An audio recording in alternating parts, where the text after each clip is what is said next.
je suis avant tout un journaliste, même si aujourd'hui je viens pour le compte du ministère de la Communication.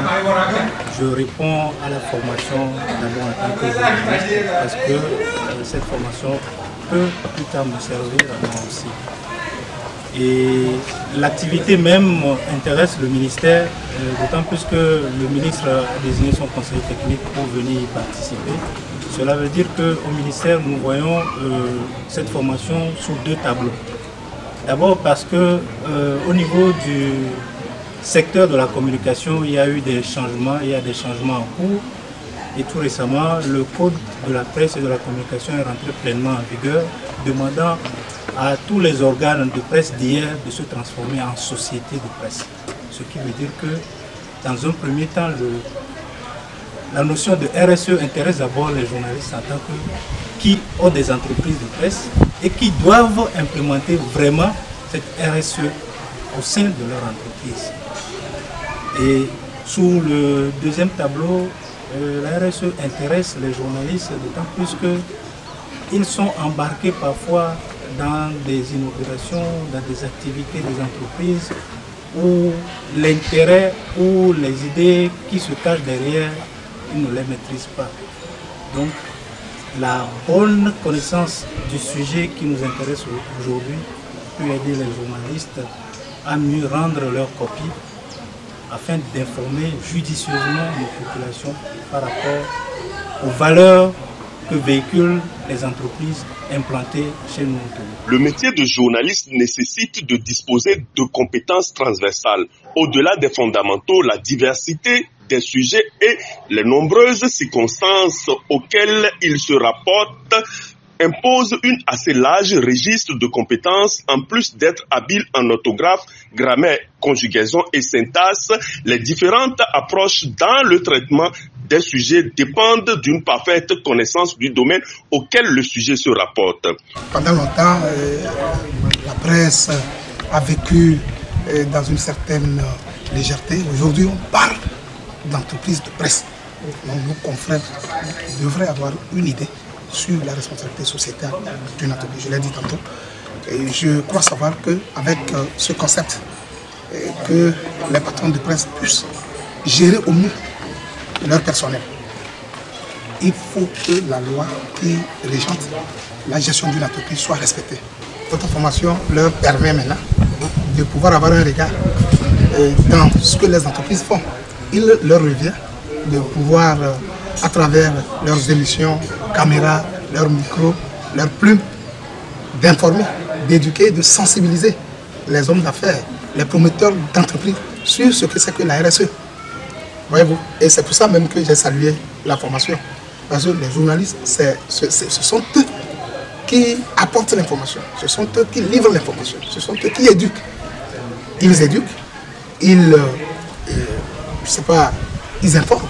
Et donc, il était devant la loi quand même que vous puissiez les associer à cette formation. Et autant de domaines sont variés, autant les journalistes doivent aussi faire preuve d'ouverture d'esprit et se former de façon continue, de sorte à être à la hauteur des sollicitations de compétences pour pouvoir éclairer les zones d'ombre sur les sujets. Il a été observé que les médias au Togo sont en pleine mutation par rapport au contexte réglementaire. De même, il y a beaucoup de nouvelles attitudes qu'il faut adopter par rapport à nos papiers. Mais pour adopter ces attitudes, il faut obligatoirement connaître les règles qui régissent le corps de métier sur lequel on veut écrire. Écrire par exemple sur le secteur minier nécessite une bonne connaissance des normes. Et parmi ces normes, il y a les RSE. Mais sans maîtriser ces normes, on ne peut pas en parler.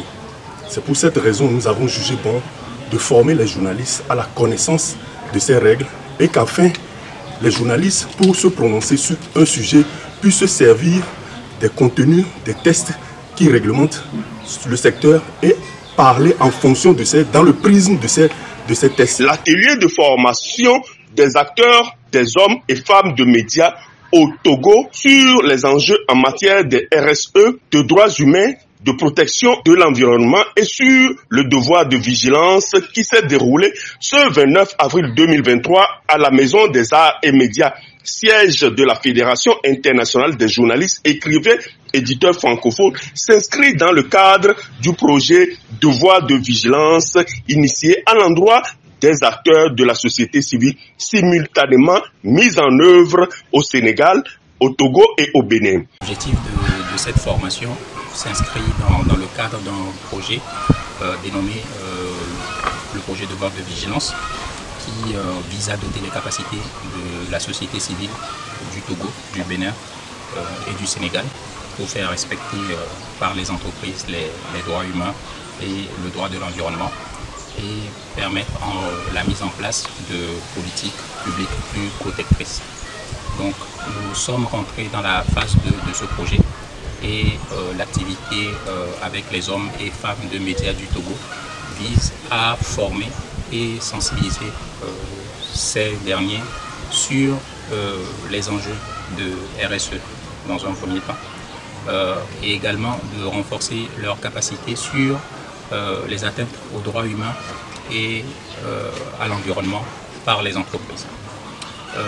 Il s'agit à travers cette formation de les outiller également sur comment décrypter les atteintes aux droits humains et environnementaux par les entreprises, de leur fournir des angles d'analyse qui leur permettent de documenter ces atteintes et de les accompagner aussi à pouvoir, à travers leur métier d'hommes et femmes de médias, d'œuvrer à un changement de comportement de la part des entreprises et également par la prise en compte et le respect de ces enjeux de durabilité au plus de protection des populations et de l'environnement. D'abord, il faut dire que le journaliste est un acteur majeur en matière de protection, de promotion des droits de l'homme, de la protection aussi de l'environnement. Qui dit journaliste dit acteur qui est appelé à sensibiliser, à informer et à faire changer les choses dans la durée sur le plan environnemental, en matière de responsabilité sociale des entreprises.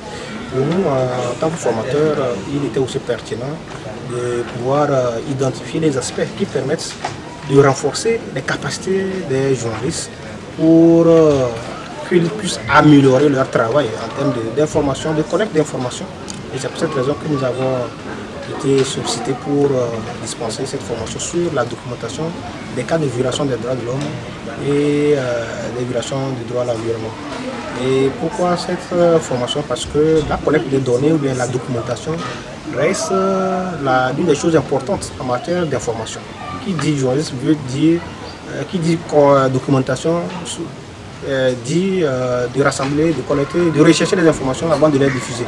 Pour diffuser ces informations et être crédible et professionnel, c'est toujours important d'avoir des informations pertinentes, des informations avec des sources sûres pour ne pas se faire discréditer. Donc c'est aussi l'intérêt de cette formation, de ce module qui donne des outils, des informations assez pertinentes pour que le journaliste, dans le cadre du travail qu'il fait déjà, puisse l'améliorer, d'être concis, d'être pertinent, pour que tout ce qu'il y a comme information puisse aider la population et que les acteurs qui travaillent aussi, ou bien qui écoutent, ou bien qui suivent le journaliste, puissent avoir confiance aux publications ou bien aux différentes actions que mène le journaliste.